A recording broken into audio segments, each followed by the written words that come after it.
परम पूज्य गुरुदेव श्री राजेंद्र दास जी महाराज को प्रणाम, श्री रामचंद्र जी को प्रणाम, कैलाशपति शंकर जी को प्रणाम। आज की कथा बहुत ही रोचक होने वाली है।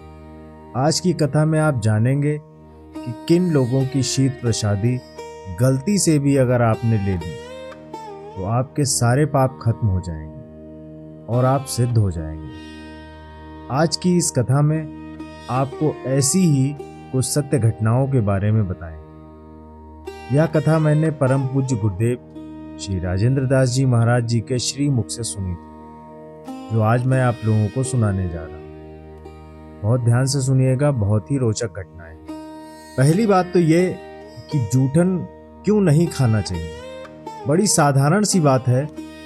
हमें इसलिए जूठन नहीं खाना चाहिए कि जिसकी हम जूठन खा रहे हैं पता नहीं उसके पिछले जन्म के संस्कार कैसे हैं और वर्तमान जीवन में उसका आचरण कैसा हो।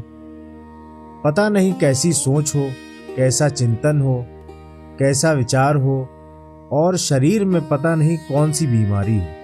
तो अगर आप जूठन खाते हैं तो वो सब लग जाएगी जूठन खाने वाले को। महाराज जी, जूठन खाने की बात तो बहुत दूर की है।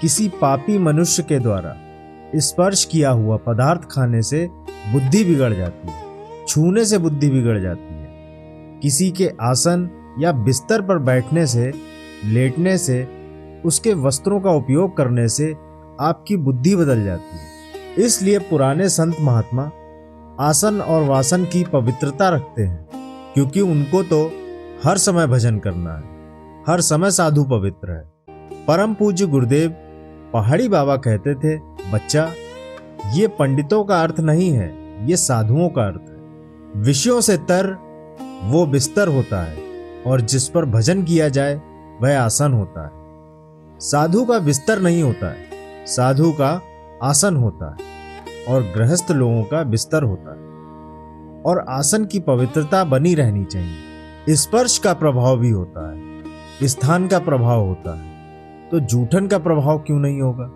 तो कहीं किसी दूषित जीव के जूठन खाने से हमारे संस्कार विकृत ना हो जाएं, हमारे शरीर में कोई आदि व्याधि बीमारी ना लग जाए, इसीलिए किसी का जूठा नहीं खाना चाहिए। अब जो उच्च कोटि के भगवान के भक्त होते हैं, संत महापुरुष होते हैं, जिनका अंतःकरण पूरी तरह से विशुद्ध हो चुका है, भगवत प्रेम में जो निरंतर डूबे रहते हैं, भरे रहते हैं, ऐसे संतों की जब हम शीत प्रसादी लेते हैं तो उनके जैसे लक्षण हमारे भीतर आ जाते हैं, हमारी रुचि भजन में हो जाती है।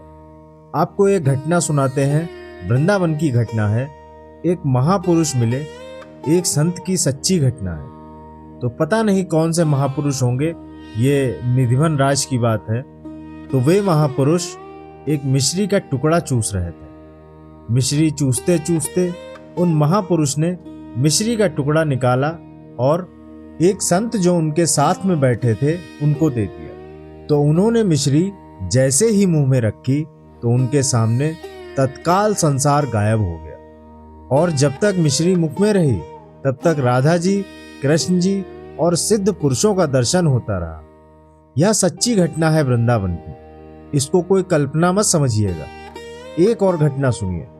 वेणुवंत कुंज वाले महाराज जी भावावेश में थे। राधा कृष्ण जी की लीला का मन ही मन आनंद ले रहे थे, उनका दर्शन कर रहे थे। उनके मात्र हाथ का स्पर्श एक भगवत प्रेमी को हो गया। जिस लीला का वो दर्शन कर रहे थे वो लीला उन भगवत प्रेमी के सामने प्रकट हो गई। भक्त के स्पर्श की इतनी महिमा है। एक घटना और सुनाते हैं आप। एक व्यक्ति थे वृंदावन के, उनका नाम था गणपति जी। राजस्थान की धरती पर एक संत हुए। राजपुरोहित समाज में परम सिद्ध संत श्री खेताराम जी महाराज। उनके शिष्य हैं वो, बहुत वृद्ध हैं, तुलसाराम जी महाराज। तुलसाराम जी महाराज ब्रह्मपीठ के आचार्य, वह भी सिद्ध संत हैं। तो तुलसाराम जी महाराज बालक थे, होंगे करीब 9-10 वर्ष के। बच्चों के साथ खेल रहे थे। सत्य घटना है, एक सिद्ध महात्मा आ गए, दिगंबर, नंग धड़ंग, शरीर में धूल मिट्टी लग रही थी। तो बच्चों से बोले, बच्चा, क्या इस बाबा को भिक्षा कराओगे?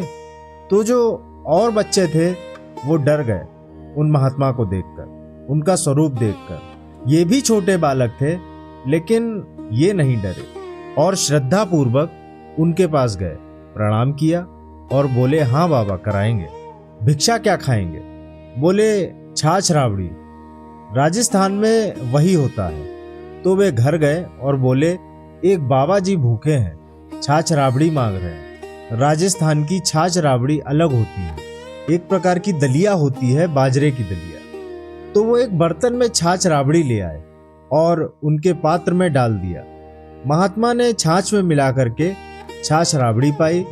उन अवधूत महात्मा ने, जो पूर्ण दिगंबर थे, उसको पिया और पीने के बाद थोड़ी देर बाद ही उस बर्तन में ही उल्टी कर दी और उल्टी करने के बाद कहा, ले बच्चा पी जा।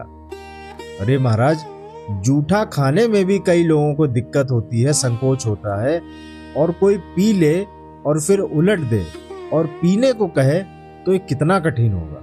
लेकिन खेताराम जी की कैसी श्रद्धा उन संत के प्रति रही होगी उस बाल्यकाल में भी, कि वो उसको श्रद्धा पूर्वक पी गए। पीते ही उनकी समाधि लग गई, पीते ही उनकी समाधि लग गई और वो सिद्ध हो गए। राजपुरोहित समाज भेड़ बकरी पालने लग गया था, अपने संस्कार भूल गया था। आसो तोरा में ब्रह्मपीठ की स्थापना करके और ब्राह्मणों में फिर से ब्रह्मत्व जगा के उन्होंने अद्भुत कार्य किया। अरे परम सिद्ध संत थे। तो ये केवल एक संत के उच्चिष्ट का प्रभाव था। एक और घटना आपको सुनाते हैं। पूज्य गुरुदेव पहाड़ी बाबा सुनाते थे कि तानसेन स्वामी जी के पास संगीत विद्या के लिए आए थे और स्वामी जी कोई संगीत विद्यालय नहीं चलाते थे। वे तो बिहारी जी को रिझाते थे और वहीं बैठ के कोई सुन ले, समझ ले और सीख ले तो अलग बात थी। तो बताते थे कि स्वामी जी के चरणों में रहकर संगीत साधना करते हुए 12 वर्ष बीत गए। किसको? तानसेन को। और 12 वर्ष में भी उनको कोई सिद्धि नहीं हुई। एक दिन स्वामी जी ने बिहारी जी का अधरामृत, जो कुछ भी लेते थे, उसको पाकर के वो दोना उसको फेंकना चाहते थे।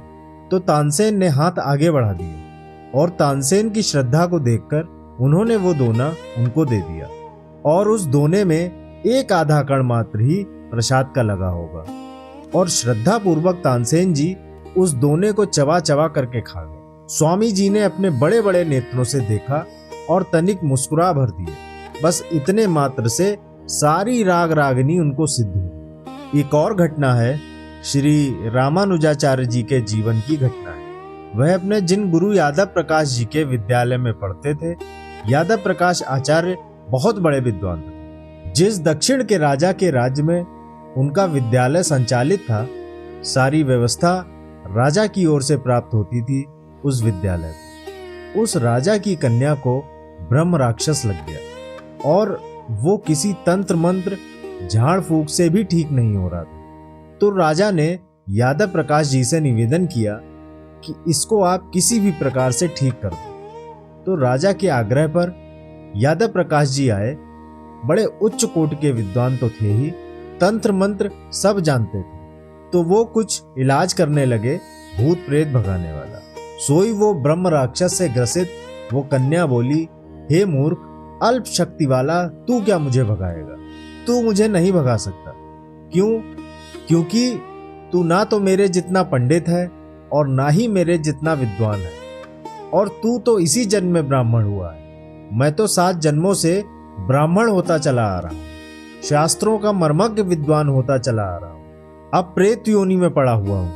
पर तू तो पूर्व जन्म में विष खोपड़ा था पूर्व जन्म में। तू क्या मुझे भगाएगा? तो मैं ब्राह्मण कैसे हो गया? फिर शास्त्रों का पंडित कैसे हो गया?